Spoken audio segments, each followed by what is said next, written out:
Oko kawawuok kadho wadh chumbi wadhi nyaka e kaunti no ma Siaya kama ohala mar kano ringre jomotho en gino ma ji manok osedonje ka jomoko to oluore kaluwore kod chal mar tich mitimo kanyo. Kata kamano bang' bedo e klas achiel kuom higni mohewo adek kendo wito johera gi odiochieng' achiel, wakeini ariyo ma gin Priska Aduro kod Judith Adala nowinjore mar chako kar kano ringre jomotho motisi ni Same Day Classmates Funeral Parlour e kar chung' od bura ma Ugenya.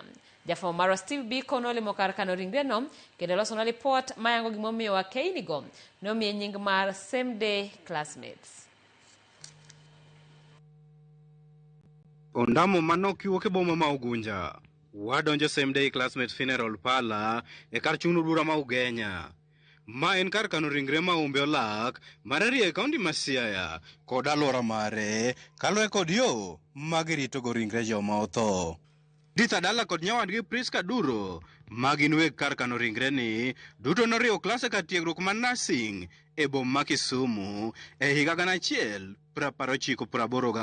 Same day ne wachako gi partner na mane osiepna to ne wan kode school. We were in the same college. Kane wa train kaka nurses.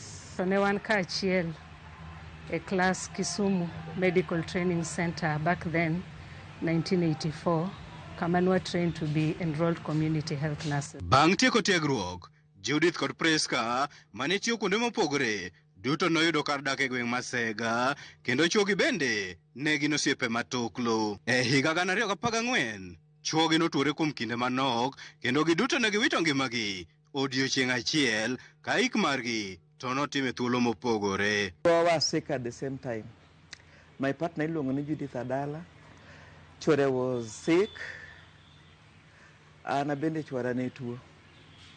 Koro chwore, unfortunately chwore manokwongo tho. Chwore notho first, then chwora otho second. On the same day, chwore notho at 3 p.m. to mara otho at around 7 on the same day. Waduto joutewa ne gin osiepe, jaode ne japuonj, jaoda ne daktari, to bedo ni ne gin residents mag Sega, ne gitimo ohala kamoro achiel.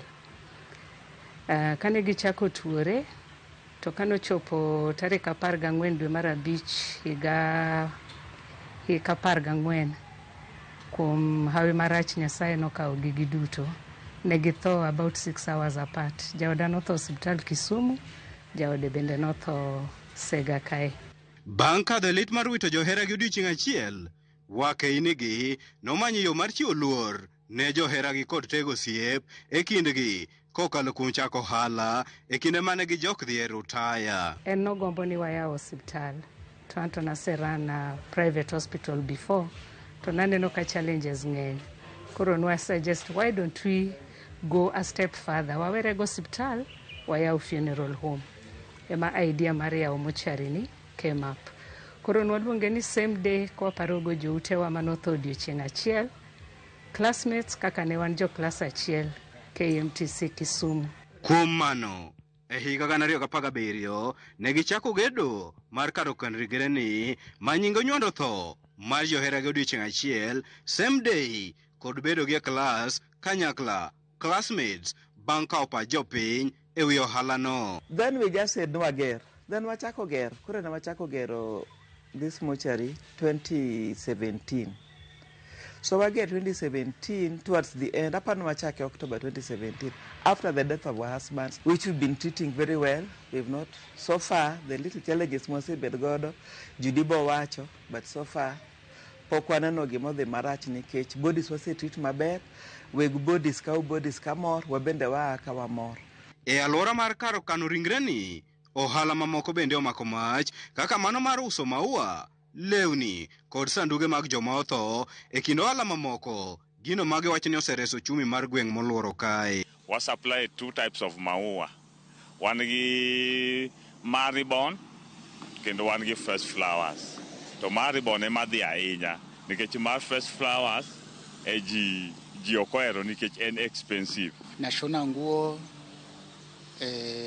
za wamwenda zake, nashona suti, nashona dresi za wamama za wamwenda zake, alafu nashonea na watu wazima, nashona na uniform za watoto ya shule. Kata odoko ni ne gin kod luoro e wi ohalano e gwengi, jodak Masega wacho ni ngima oselokore kendo arita kwe bende oridore kono. Kane pok ochake kuonde alwora ne bungu to nyaka chak same day bed ka ler nitiere kech gotieno stima liel, security officers bed patrol the gate kae nigero chon same day ka kane pok ochake ne kanto dak lor gotieno kala light be ne onge. Mochari ni kech wan machiegni okonywan kech koro customers mang'eny ka gidonjo kanyo bende to wayudo gi yo maler. Priska kod Judith ni kod lek mar chako od thieth machiegni gi kar kano ringre ni kaka achiel kuom yore mag bero lwasi mar thieth e kaunti ma Siaya kendo chugo thuolo mag tije ne rowere kod jolony e sekta mar thieth. Gik mwadwa medo, wadwa mondo wamed mana kar keno kod gik mwatiyo godo manyien nikech ing'eni nitie improvement. Koro wabe wamanyo ang'o manyien modonjo e tijwa ni manyalo konyowa mondo wa compete joma moko. Koro one other plan ma wan go wadwa ni maybe by next year wadwa ni wagero hospital, a small outpatient and an observation ward. Wasetiyo tij mortician, koro wadwa dok e tijwa mar nurses. Kaka nwa train as nurses, we want to continue our nursing. Kendo wadwa ni watim nursing marwa mandalo ka ma was proper nursing. Kata odoko ni en ohala mathoth ji pok odonje kendo ji mamoko to luore ne wakei ni ariyogi mano chako same day classmate funeral parlor kar kano ringre mayudore e kar chungo bura ne ma Ugenya. Ma en ohala manyaka dhi nyime ni mar en kod nengo mathoth. Steve Biko, Ramogi TV, Siaya. Erokamano ahinya Steve Biko kuom golo odoke itwa. Karan chon kana winjo same day classmate naparo ni